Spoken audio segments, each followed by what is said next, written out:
A talking painting? An older gentleman, Mr. Drake, asks. Is this some kind of joke? The voice from behind the green painting tells the man that they don't tell jokes. Just before the security doors in the room slam down, that is followed by the sprinkler system turning on and flushing a pungent liquid on everyone in the area. The person behind the speaker then says, "You have 60 seconds to answer my question, ladies and gentlemen." And what if we don't? Mr. Drake asks. The others in the room begin to scramble and bang on the heavy metal door, blocking them from their exit. In their hysteria, one woman realizes that it isn't water that is falling from the sprinkler system. It's gasoline. At this, Mr. Drake runs back to the painting on the wall and shakes it loose, pleading for the man behind the speaker to repeat their question.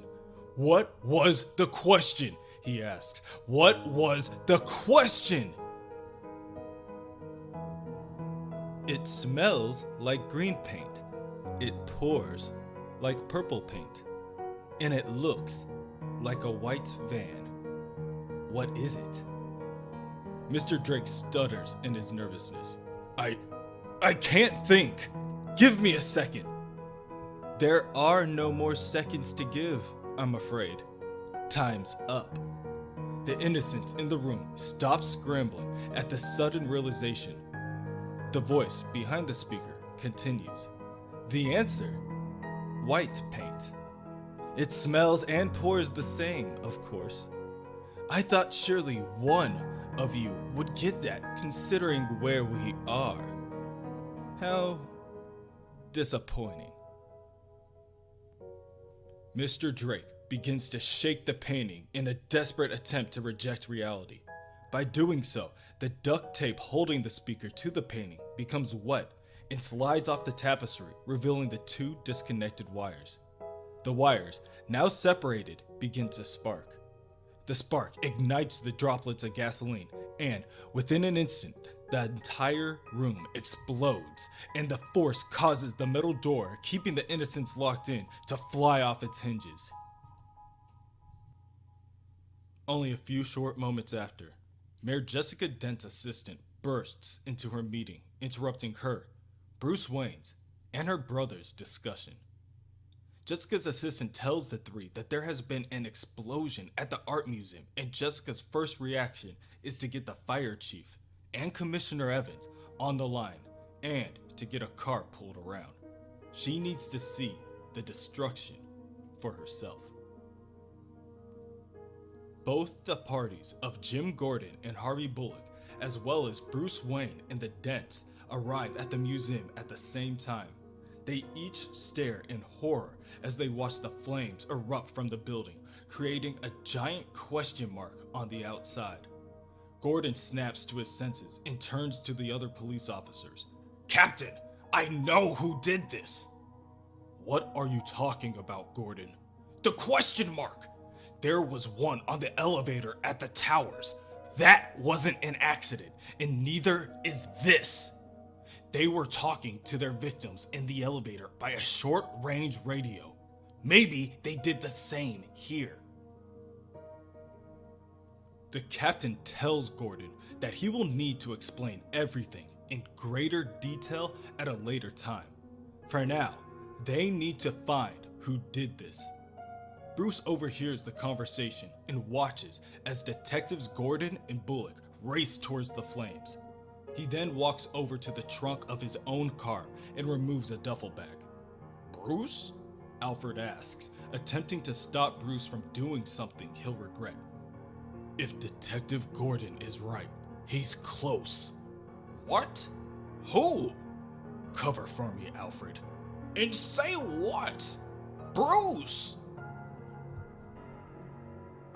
Bruce takes the duffel bag and runs into a nearby alleyway, leaving the others behind. Jessica finally notices his disappearance and calls out for him. Alfred does what he can to cover. "Mayor Dent, Bruce, he said he had to go." "He had to go?" Go where? Asks Mayor Dent, clearly agitated. Her brother, Harvey Dent, then takes the opportunity to warn his sister. I know you want to believe in Wayne, Jess, but you can't count on him. He runs at the first sign of trouble. Nearby, Batman jumps from roof to roof, his movements clouded by the thick plumes of smoke defiling the air. He then hears Alfred in his ear. Jessica's looking for you. Where are you? On the rooftops. They're up here. Who is? The psychopath who killed an elevator full of people and just blew up the museum. Batman pulls out a night vision scope and scans the area. Even if they are up there, Bruce, how do you know where to look? They'll want a good view. Got him. Batman locks onto a man hunched over on a nearby scaffolding. However, the man hears Batman speaking to Alfred and instantly jumps up to run away. Without thinking, Batman lunges forward, jumping off the building, and shoots his grappling hook. The hook implants itself in a nearby ledge, and Batman glides across the street, past the cloud of smoke, towards the criminal in question.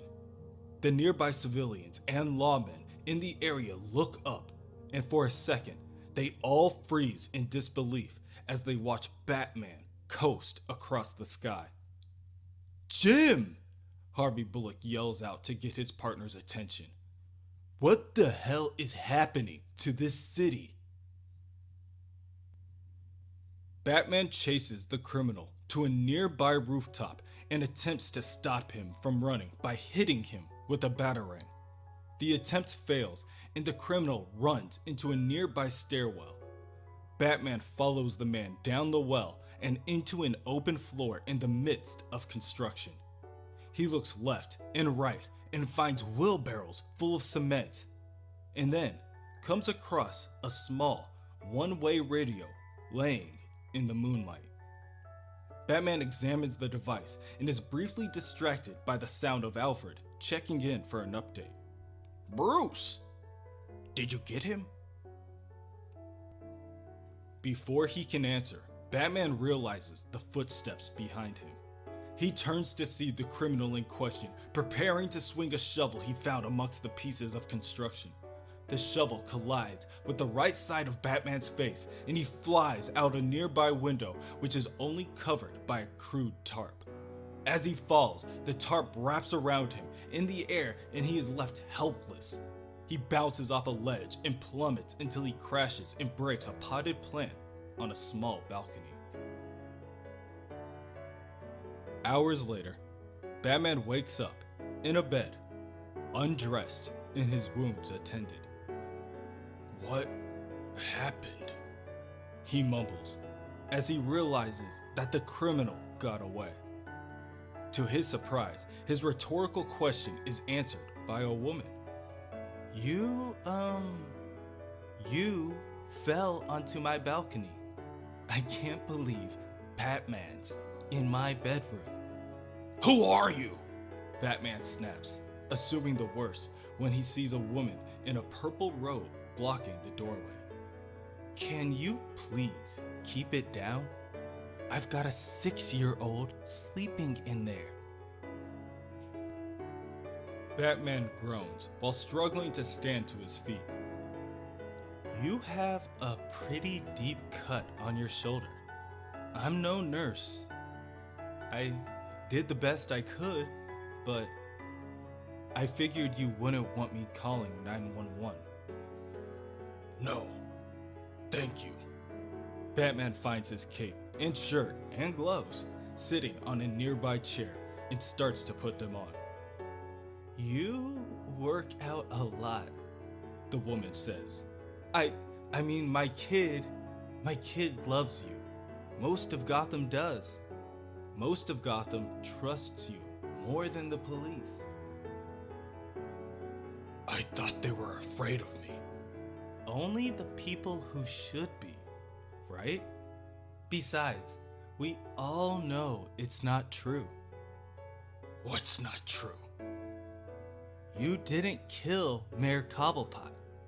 They said he was shot, but you don't have any guns. Just these. The woman pulls out one of Batman's batarangs. Batman walks over, grabs the batarang from the woman, and pulls out $200 from his pocket. That's enough questions. Sorry. I'm sorry for crashing in. It's only a couple of pots. Here. Batman hands her the money. Buy some new pots. I'll send the flowers.